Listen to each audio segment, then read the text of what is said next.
is a state of dementia that some people experience in old age, and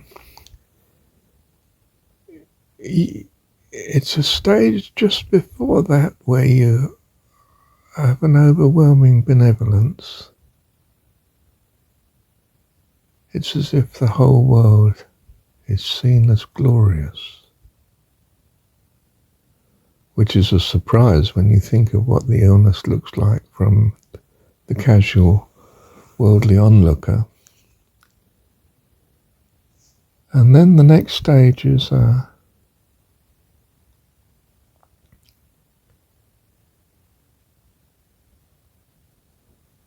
amazing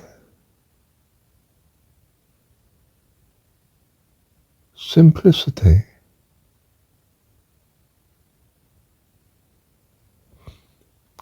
As is seen, I might point out, in the young child, baby,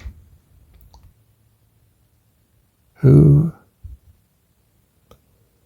in purity is in a world in which he's a stranger.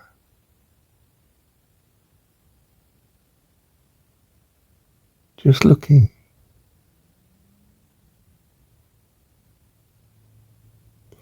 It's as if, and possibly as so, it's happening around him. You know, he's still alive. But it's not. There's no self remembered. So the circumstance that they're in is not a concern, it just is. There's no concern about it because there is no concept of self.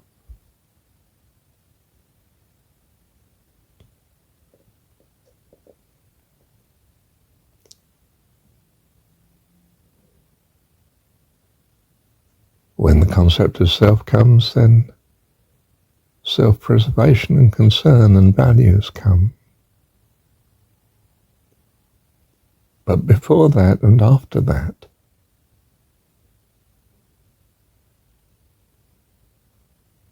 there's just being.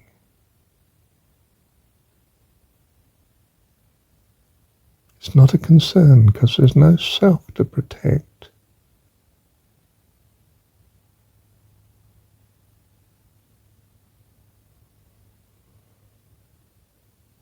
I am He. I am He, Blessed Spirit, I am He.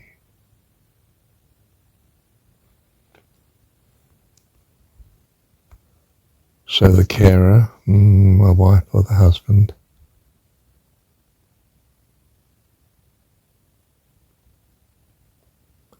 need not be stressed or concerned.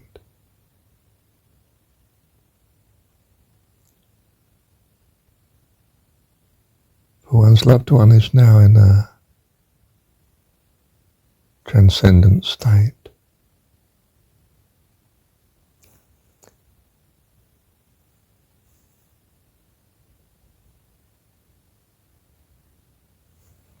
Of no reality as you see it in this world, but of all reality in theirs. They're back to a purity again of heaven.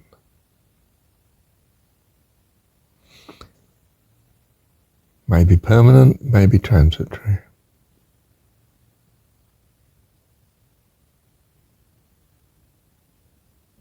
But you're seeing the state here.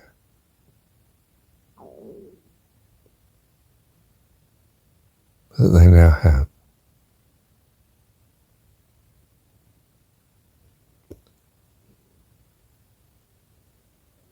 It brings in you notions of that you must care for and protect and so on.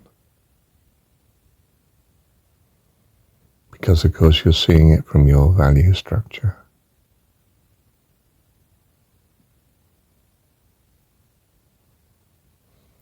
And it's a value structure of this world.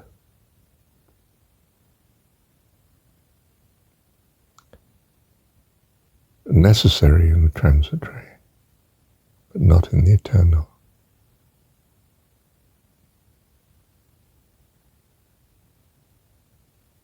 So we find, even here, a blessed assurance by the grace and the loving kindness of our Heavenly Dad. Thank you, Dad. Dear one, such is the kingdom of heaven. In some sense, both the very young and the very old.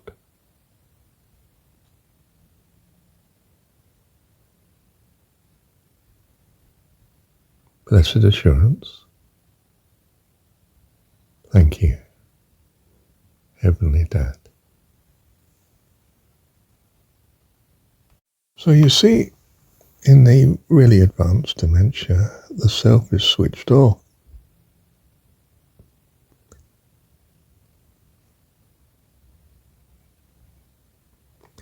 Living is this, what we normally think of as living, is this consciousness of self and values and self-protection and preservation and stress and concern.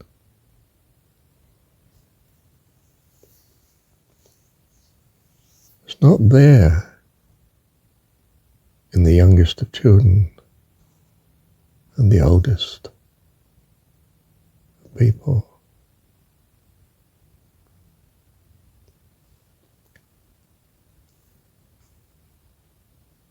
That connection with the world is gone in the sense of feeling you're part of it. You're just an observer. It's this, in a way, surprisingly, well, perhaps not, the Buddhist is thinking to attain in transcendent meditation.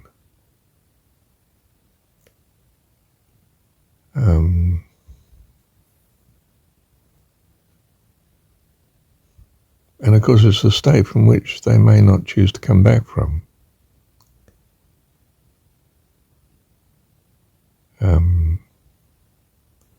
It's a chosen self-exit in that case.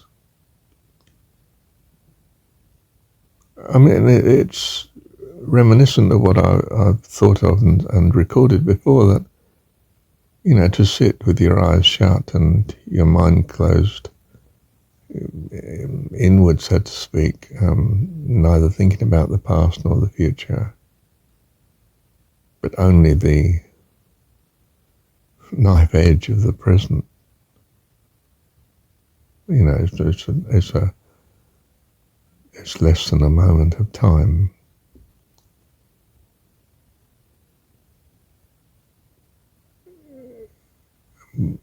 What I've called a living death,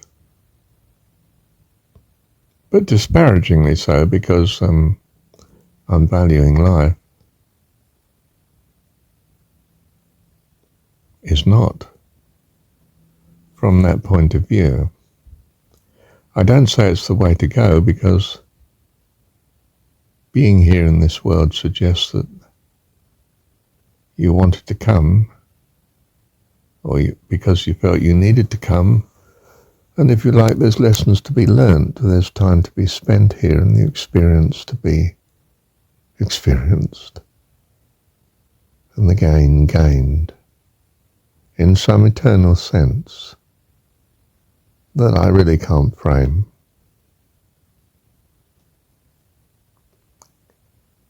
So I do not say you should meditate. Of course you should be aware of the glory of God, as on a starry night, or the vastness of the view, be it of the land or the ocean or the mountains, whatever. You can feel the presence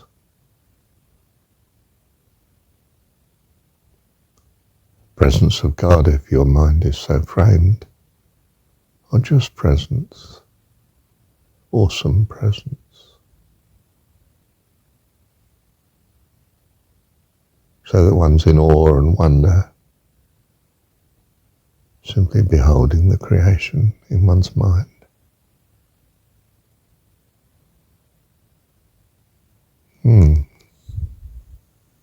Thank you, Heavenly Dad.